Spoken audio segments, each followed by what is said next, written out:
The 65-Year Secret, Chapter 1, The Inherited Enigma.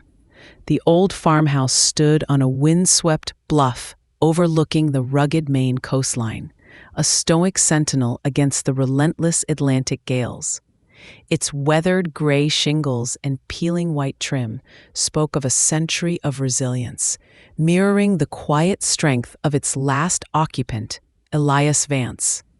For Eleanor, now nearing her 65th birthday, the farmhouse in Kennebunkport wasn't just a property, it was a tangible link to her grandfather, a man of quiet wisdom and profound unspoken depths. Elias Vance had been a man of routines, of meticulous order, and of a deliberate, almost poetic silence.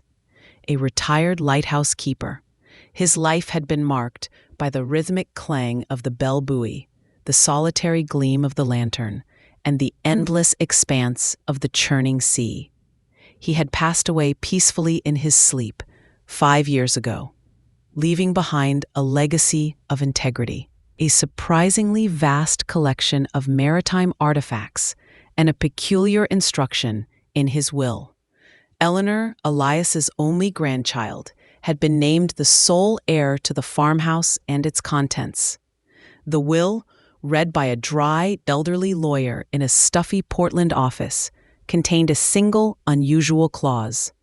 "My granddaughter, Eleanor Vance, shall inherit all my earthly possessions, with the express condition that the large cedar chest located in my study is not to be opened until her 65th birthday. At that time, and not a moment before, she may open it and discover its contents." At the time, Eleanor, busy with her academic career and the burgeoning mysteries of Pinecroft, had simply dismissed it as another one of Elias's eccentricities, a man who charted every tide, every phase of the moon, every shift in the wind, was bound to have a few unusual quirks. She had placed the massive iron-bound cedar chest, heavy with the scent of aged wood and dormant secrets, in the cellar of the farmhouse, carefully protected but largely forgotten. The 65th birthday had seemed a distant, abstract concept, a far-off marker in the unpredictable journey of life. Now, as the crisp autumn air of late October swept across the Maine coast, Eleanor found herself standing before the cedar chest. The chill of the cellar seeping into her bones, but a far deeper chill of anticipation settling in her heart. Her 65th birthday. It was tomorrow. Her recent emotional journey with her mother Lillian's unsent letter, revealing a biological father she never knew, had primed her for revelations, for the shattering of long-held truths. She had learned acutely that the past held more than just history. It held living, breathing secrets, capable of reshaping one's entire identity. The chest was imposing, crafted from dark, aged cedar, its surface worn smooth in places, rough in others. 2 heavy, rusted iron clasps secured it. Elias, in his meticulous way, had left a small, tarnished brass key taped to the underside of the lid, an unspoken instruction, a testament to his foresight. Eleanor's hands trembled as she carefully untaped the key. It was cold, surprisingly heavy, and perfectly fitted the lock, with a soft, metallic click.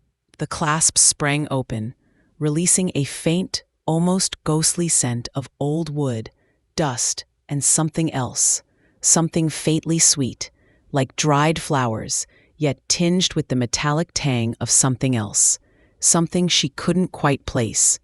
She lifted the heavy lid. Inside, nestled beneath layers of yellowed linen, was not what she expected. No gold, no jewels, no ancient scrolls. Instead lay a single, leather-bound ledger, thick and well-worn. Its cover was blank, save for a single word deeply embossed into the leather: log. Beside it, a small, intricate wooden box, inlaid with mother-of-pearl. Eleanor reached for the ledger first. Its pages were filled with Elias's familiar, precise handwriting, but it was unlike any of his usual meticulous lighthouse logs. The entries were dated, beginning in 1943. Her grandfather would have been in his early 20s then, serving in World War II. Her eyes scanned the first page, her breath catching in her throat. October 17th, 1943. The U-boat is sunk. The crew gone. But I saw something, through the mist, something floating. Not debris, a child, just a child. They ordered us to leave it. They said it was war, but I couldn't. Eleanor gasped, her mind reeling. A U-boat, World War II, a child. Her grandfather, a quiet, principled man, had never spoken of his wartime experiences beyond a vague mention of naval service. He had always dismissed any questions with a wave of his hand and a terse, "There are some things best left to the deep." But this was a truth, a horrific secret, that had clearly haunted him for decades. She turned the page, her fingers trembling, desperately seeking more answers, more context. The old cedar chest, a repository of decades of silence, had finally yielded its profound, unsettling secret, a truth that no one, absolutely no one, should ever have known, now laid bare before Eleanor, shattering the image of her stoic grandfather and hinting at a legacy far more complex than she could ever have imagined. The inherited enigma had begun to unravel, promising a journey into the darkest depths of a wartime past. Chapter 2. The Uncharted Course. Eleanor sat on the cold cellar floor, the cedar chest gaping open before her, Elias's log clutched in her trembling hands. The first entry, stark and chilling, echoed in her mind. October 17th, 1943. The U-boat is sunk. A child, just a child. They ordered us to leave it, but I couldn't. Her grandfather, Elias, the quiet, steadfast lighthouse keeper, a man whose morality she had always considered as unwavering as the beacon he tended. Yet this log, written in his own hand, hinted at a profound moral dilemma, a desperate act hidden beneath decades of stoic silence. He had never spoken of the war, beyond vague dismissals of its horrors. Some things are best left to the deep, he'd always say, his gaze distant, fixed on the churning Atlantic. Now she understood the dark meaning behind his words. She turned the pages, devouring Elias's meticulous, yet increasingly desperate entries. October 18th, 1943, found her clinging to wreckage. A girl, no older than 2, blonde, blue eyes wide with terror, impossible but real, wrapped her in my uniform. They called me mad, ordered me to throw her back, the German child. But she breathed, she cried, she was just a child. What have I done? Eleanor's breath hitched. The German child, rescued from a sunken U-boat, in the midst of World War II. The sheer audacity, the terrifying risk, the profound moral courage, or perhaps the profound madness of Elias's actions stunned her. It was an act of humanity that defied the brutal logic of war, an act that could have cost him his life, his career, his very freedom. The log continued, detailing a clandestine, harrowing journey. Elias had somehow smuggled the child, whom he had nicknamed Molly, a common British diminutive, a stark contrast to her German origins, aboard his own naval vessel, hiding her from his superior officers and most of the crew. He wrote of frantic, whispered conversations with a trusted few, of shared glances of desperate complicity. He described feeding her scraps of rations, fashioning a makeshift bed in a cramped storage locker, comforting her terrified cries in the dead of night. November 5th, 1943. Landfall in England. Plymouth. Chaos. Bombing raids. How to smuggle her ashore. A nurse, a kind face, a woman with a haunted look in her eyes, saw Molly, didn't ask questions, just helped, said she knew a place. A quiet orphanage, far from the war, a temporary safe haven. I pray it is enough. Eleanor felt a wave of profound relief, swiftly followed by a chilling surge of questions. An orphanage in England. Elias had clearly kept this child alive, saved her, and then, presumably, left her there. But what happened next? Had he ever returned for her? Had she ever known her true origins? Did she even know who she was? The log entries grew sparser after this, focusing more on Elias's naval duties, but interspersed were desperate, coded references to Molly. He sent money, meticulously recorded, through a convoluted network of contacts. He tried to visit, but wartime restrictions, naval deployments, and the sheer impossibility of his situation often prevented him. March 12th, 1945. War almost over. Saw a photo. Molly. Growing. Looks well. Happy. My heart aches. A life I cannot claim. A secret I must carry. The last entry was dated May 8th, 1945. VE Day. War is done. Freedom. But some burdens remain. Molly, my silent promise, the deepest secret. May God forgive me for what I did and what I could not do. Eleanor closed the log, her mind reeling, a profound sense of sorrow and awe washing over her. Her grandfather, the stoic lighthouse keeper, had carried this impossible burden for over 70 years. He had risked everything for a child, an enemy child, rescued from the depths of the sea. It was an act of extraordinary, hidden compassion, but also one of immense, lifelong guilt. She looked at the small, intricate wooden box, inlaid with mother of pearl, that had been beside the log. It was beautifully crafted, clearly a treasured item. She opened it. Inside, on a bed of faded silk, lay a small, tarnished silver locket, similar to the one she had found relating to her own origins, but somehow different. And beneath it, a single, delicate dried flower, its petals crumbling at the edges. Eleanor opened the locket. Inside, 2 tiny, faded photographs. One, a young, stern-faced woman with dark hair, a subtle but undeniable resemblance to the image of Samuel Peterson that Eleanor now carried in her mind. The other, a cherubic, blonde-haired toddler with wide, terrified blue eyes. Molly, and the woman.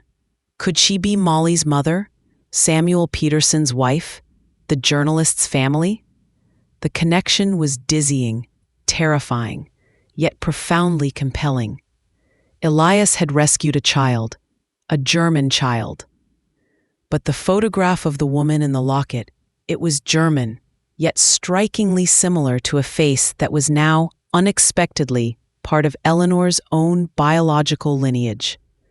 Was there a link between Samuel Peterson's wartime activities, his journey into Europe, and this German U-boat?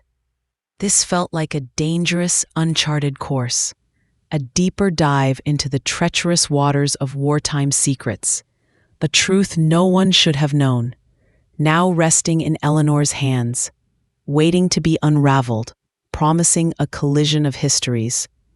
Chapter 3. The Crossroads of Fate.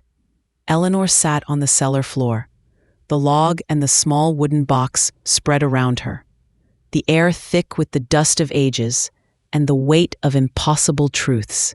Her mind raced, making dizzying connections. The woman in the locket, dark hair, stern face, a subtle resemblance to Samuel Peterson, her biological father. The child, blonde, blue-eyed, rescued from a sunken German U-boat. And Elias, her grandfather, risking everything to save her. Could it be?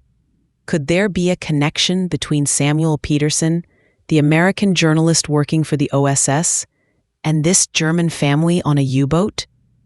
The thought was wild, almost fantastical. Yet the pieces seemed to click into place with terrifying precision. Eleanor's extensive research into her own biological father had revealed that Samuel Peterson, in addition to his journalistic cover, had indeed been involved in intelligence gathering for the OSS during World War II, particularly in Europe. His mission had taken him deep behind enemy lines, gathering information on Nazi scientific advancements and hidden industrial complexes. Could this U-boat, this German family, be linked to such an operation? She returned to Elias's log, scanning for more clues, looking for any specific detail beyond U-boat. Then, an entry from November 1943 caught her eye. Saw news report. U-boat was U-751, German, known to be carrying high-value cargo, scientific personnel, engineers. U-751. Eleanor knew that name. It was a famous U-boat, one captured by the Allies, not sunk. The historical record was clear, but Elias's log stated it was sunk. A discrepancy, a deliberate misdirection, or a deeper, more profound truth hidden beneath public knowledge? Eleanor, the seasoned historian, understood that wartime records were often incomplete, classified, or deliberately manipulated for propaganda purposes. A U-boat carrying high-value cargo and scientific personnel could indeed have been part of a secret mission, one that might have involved intelligence operatives or sensitive materials. She carefully examined the faded photograph of the stern-faced woman in the locket again. There was a stark, almost unsmiling beauty to her, a hint of defiance in her eyes. This was not a typical family portrait. This was a passport photo, perhaps, or an identification photo. And the child, Molly, looked so innocent, so vulnerable. Eleanor's mind began to construct a horrifying, yet plausible scenario. Samuel Peterson, on an OSS mission, might have been involved in extracting a German scientist or a family from Nazi Germany, perhaps a defector or someone with crucial information. This family might have been attempting to escape via a U-boat, perhaps even one disguised or repurposed for such a covert operation. The U-boat could have been intercepted or suffered an accident, leading to its sinking, and Elias, by sheer chance or divine intervention, had stumbled upon the aftermath. But then the chilling thought: if Samuel Peterson was involved in extracting this family, and this woman was Molly's mother, and this U-boat was indeed sunk, as Elias claimed, then what happened to Samuel? He was killed in action. Lillian had written, in the Pacific Theater, this U-boat incident happened in the Atlantic. Was there a connection between his mission in Europe and his later deployment to the Pacific? Or was Lillian's account a partial truth, a protective narrative? Eleanor felt a deep, almost visceral need to find out what happened to Molly. She was a child, orphaned, rescued, and then placed in an orphanage. What kind of life had she led? Did she ever know about her true origins? About the man who saved her, or the desperate circumstances of her rescue? Was she still alive? She considered the implications. If Molly was indeed the child of a German defector, or a scientist involved in secret Nazi projects, then her very existence was a classified secret, a truth that could have immense historical ramifications. And Elias, her grandfather, had held this secret for 70 years, protecting Molly, protecting himself, and perhaps protecting the delicate balance of post-war international relations. Eleanor carefully wrapped the log and the wooden box, The farmhouse cellar, once a repository of quiet family history, now felt like a vault of wartime secrets. A crossroads where her own lineage, her grandfather's untold heroism, and a profound, dangerous historical truth converged. The 65-year secret was not just about a rescued child. It was about a hidden chapter of World War II, a human story submerged beneath layers of military classification and the unforgiving depths of the Atlantic. Eleanor knew she had to find Molly. She had to complete her grandfather's silent promise, and in doing so, perhaps uncover the ultimate truth of a war that continued to cast its long, complex shadows. This was an uncharted course, but one she was now compelled to navigate. Chapter 4. Tracing the Phantom Life. The discovery of Molly and the tantalizing, horrifying implications of her origins ignited a new, fierce determination in Eleanor. This wasn't just a historical puzzle. It was a human life, inextricably linked to her grandfather's profound secret and potentially to her own biological father's covert wartime activities. Elias had carried this burden for decades. Now it was Eleanor's to unravel.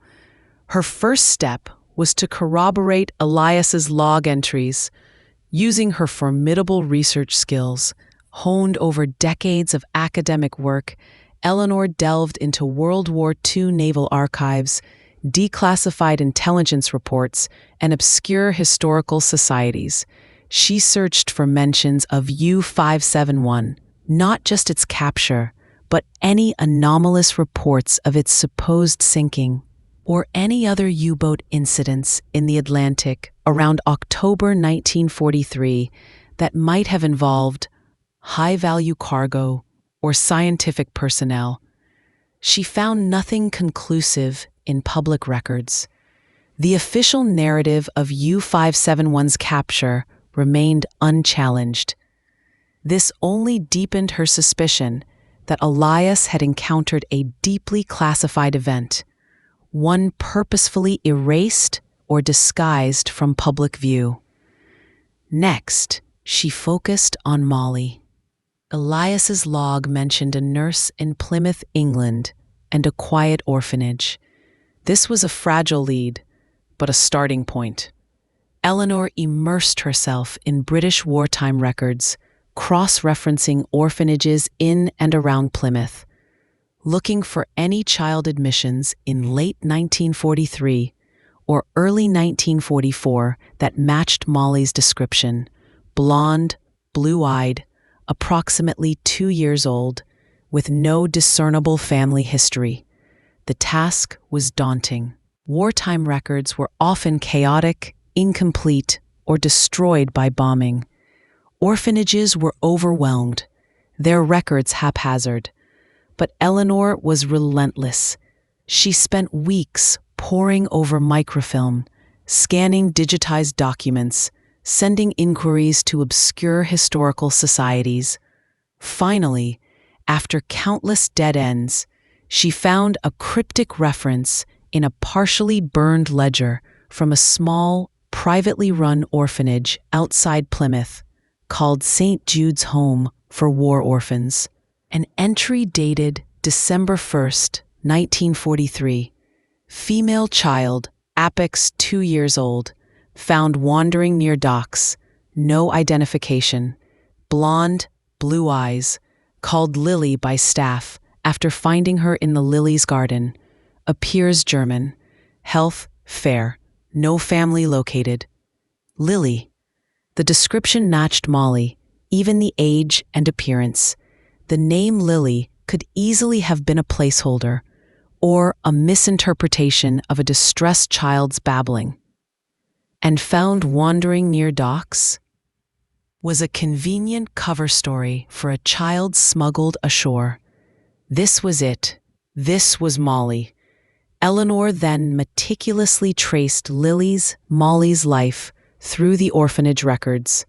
She discovered that Lily had been transferred to a larger children's home in the Midlands in 1947 as post-war consolidation efforts took hold. From there, her trail became even fainter, obscured by adoption records, which were by law often sealed. Eleanor was faced with a profound ethical dilemma. Breaking sealed adoption records was a serious legal and ethical boundary. But this wasn't just about curiosity. It was about honoring Elias's hidden legacy, about understanding the profound secret that had weighed on his soul, and perhaps about completing a missing piece of a life that was, in a terrifying yet compelling way, linked to her own.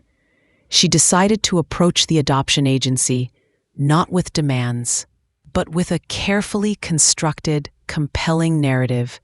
She presented her research on Elias, the U-boat, the lost child of the war, emphasizing the historical significance of the discovery and the possibility of a direct lineage connection to a wartime hero, Samuel Peterson. She didn't explicitly state the German origin or the U-boat, framing it as a child orphaned by an unknown wartime incident. After weeks of patient, persistent negotiation, and with the help of a sympathetic archivist who was moved by the historical implications, Eleanor was granted a supervised, limited access to Molly's adoption file.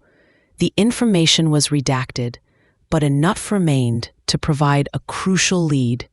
Lily had been adopted in 1950 by a British couple, Mr. and Mrs. Davies, who had immigrated to the United States in the mid-1950s, settling in Seattle, Washington.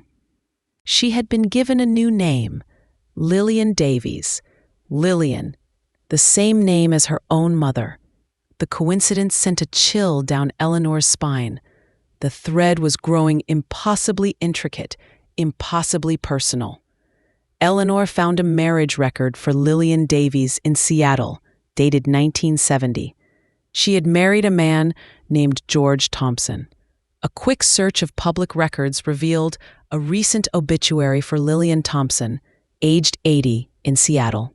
She had passed away just 6 months ago. Eleanor's heart sank. She was too late. After all this, Molly, her grandfather's rescued child, the living embodiment of his profound secret, was gone. The 65-year secret had, in a cruel twist of fate, remained hidden until just beyond the reach of direct contact. The thread of the phantom life had finally led her to its end, leaving her with an aching sense of unfulfilled purpose and a profound, unanswered question. Had Lillian Thompson ever known the truth of her miraculous origins, the harrowing circumstances of her rescue from the depths of the Atlantic? And if she did, how had it shaped her life? The next step, Eleanor knew, was to reach out to Lillian Thompson's family, to piece together the final chapters of this extraordinary, secret life. Chapter 5, The Ripple Effect of Truth. Eleanor sat at her desk at Pinecroft, the weight of Lillian Thompson's obituary heavy in her hands. So close, yet ultimately too late to speak to Molly directly. The raw sting of disappointment mingled with a profound curiosity. She had traced a phantom life, connected to her grandfather's immense silent sacrifice, and now that life had quietly ended, just beyond her grasp. But the obituary also contained a crucial piece of information. Lillian Thompson was survived by a daughter, Margaret Maggie Thompson, and 2 grandchildren living in Seattle. Eleanor knew what she had to do. The 65-year secret, the truth Elias had guarded so fiercely, deserved to be known by the direct beneficiary of his impossible act of compassion. Eleanor composed a careful, heartfelt letter to Maggie Thompson. She introduced herself as Elias Vance's granddaughter, explaining her research into a wartime secret and the extraordinary story of a child rescued from a sunken U-boat. She included a scanned copy of Elias's initial log entries and a brief, sensitive summary of the U-boat incident. She emphasized the profound love and sacrifice Elias had made, and her desire to bring peace to his memory and to the hidden narrative of Lillian Thompson's life. She offered to travel to Seattle or to share more details by phone at Maggie's convenience. The wait was excruciating. Days turned into a week, then 2. Eleanor prepared herself for silence, for skepticism, for rejection. This was a monumental, almost unbelievable story, one that could shatter a family's foundational narrative. Then, an email arrived from Margaret Thompson. The subject line, "Regarding your letter about my mother, Lillian." Eleanor's heart hammered against her ribs. She opened the email. Maggie's tone was cautious, reserved, but undeniably curious. "Dear Ms. Vance," it began, "I received your extraordinary letter. I must admit, I am bewildered. My mother, Lillian, always told me she was orphaned during the Blitz in London, a very common story. She never spoke of Germany or U-boats. However, she did have peculiarities, a lifelong fear of the ocean, a recurring nightmare of being submerged in darkness, and a profound, almost obsessive gratitude towards a kind sailor she vaguely remembered from her earliest childhood, someone who saved her." Maggie continued, "My mother had a small wooden box inlaid with mother of pearl that she cherished. It contained a faded silver locket. She never opened it in front of me, but I remember her holding it, lost in thought. It is still among her possessions." And she always spoke of a profound sense of displacement, a feeling of not quite belonging, even in her own life. Eleanor felt a wave of profound relief wash over her.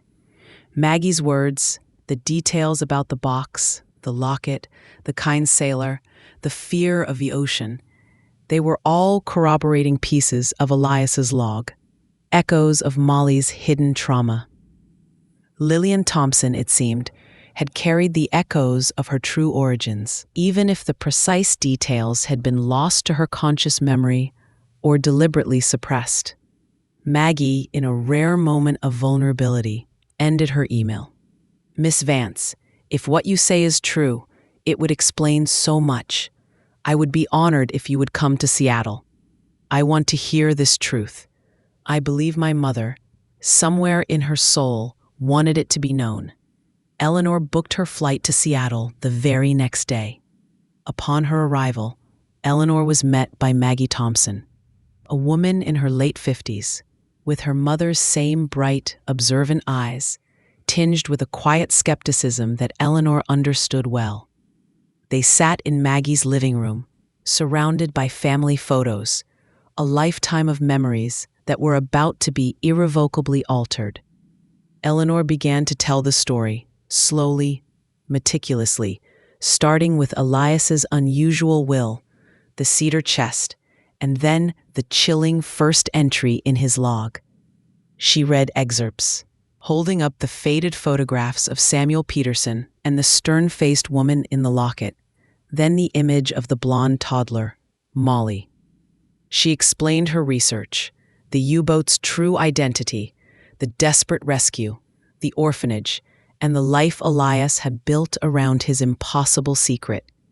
Maggie listened, tears streaming down her face.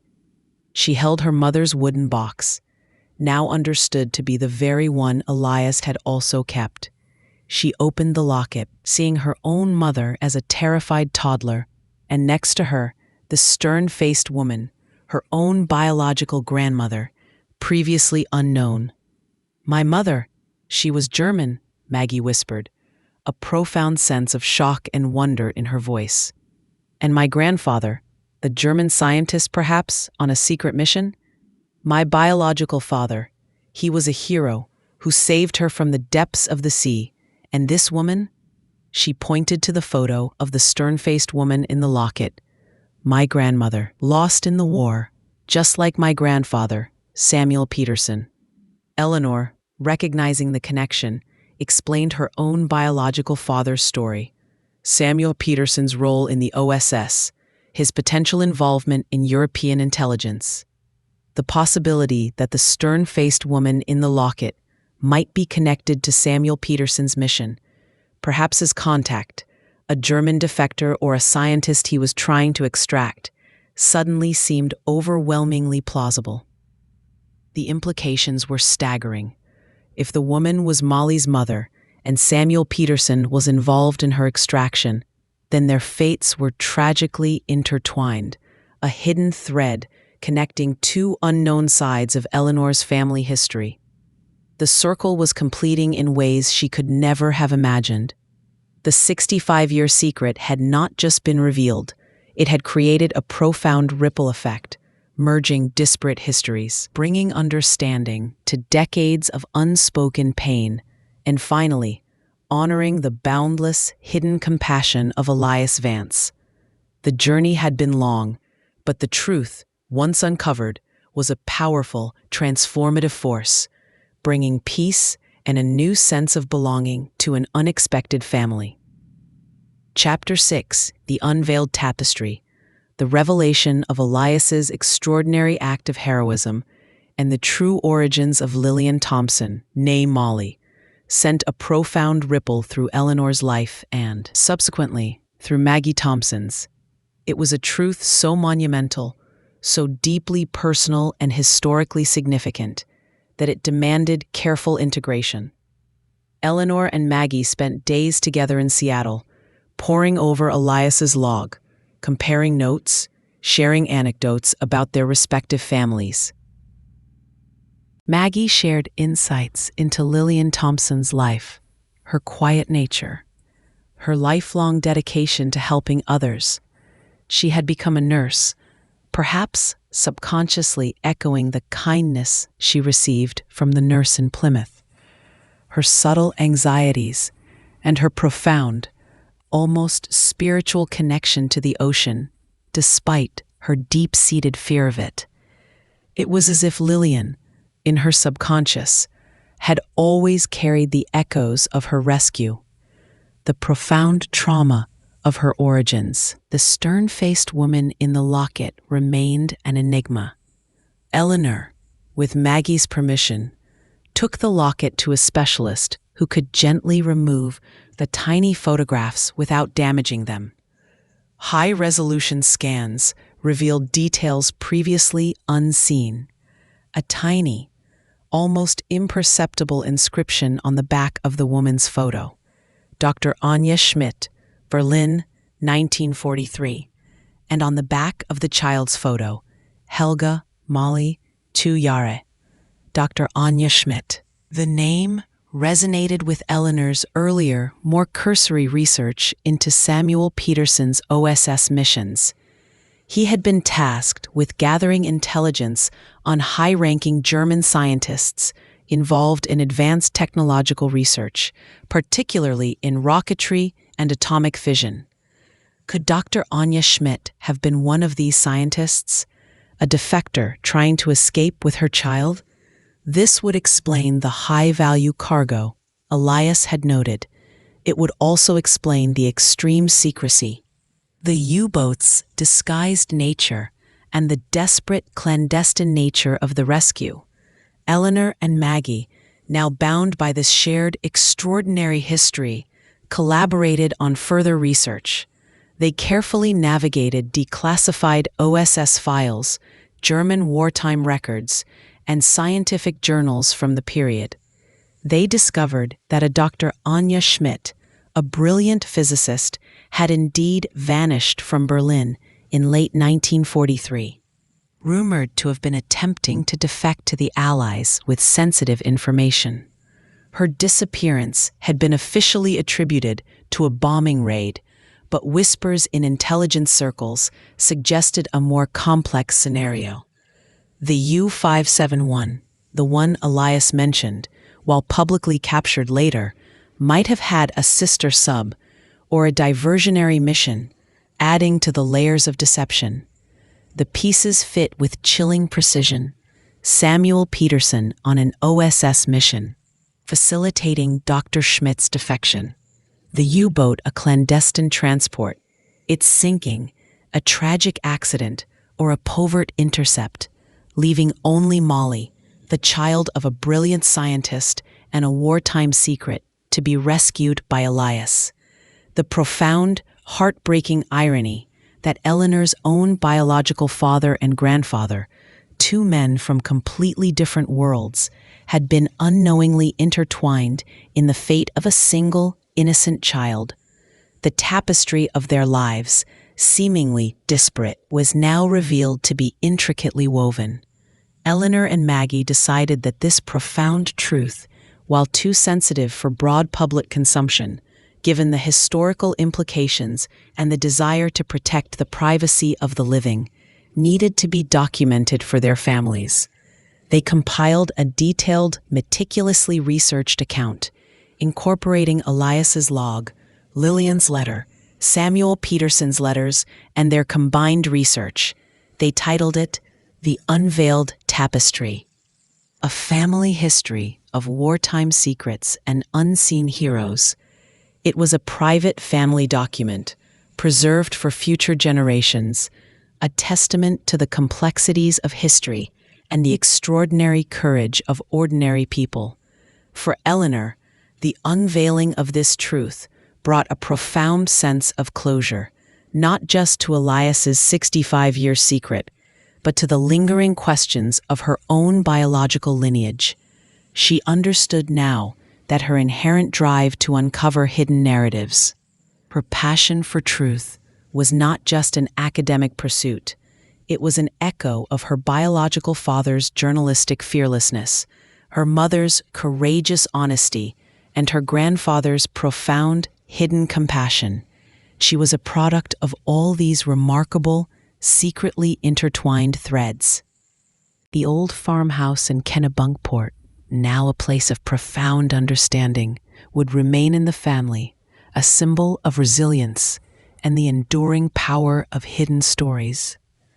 Elias's cedar chest, no longer a mysterious enigma, became a cherished heirloom, a tangible link to a grandfather whose quiet life had contained an astonishing, world-altering secret. As Eleanor settled back into her life at Pinecroft, often sharing her latest discoveries with David Sterling, she reflected on the 65-year secret. It had been a long, arduous journey, filled with unexpected twists and emotional revelations. But the truth, in all its complexity, had brought not just understanding, but a profound sense of peace. The threads of her family's past, once tangled and obscured, were now beautifully, powerfully unveiled, forming a rich, intricate tapestry that spoke of sacrifice, heroism, and the enduring human capacity for love and courage, even in the darkest of times. And Eleanor Vance, the scholar of silent voices, was finally truly whole.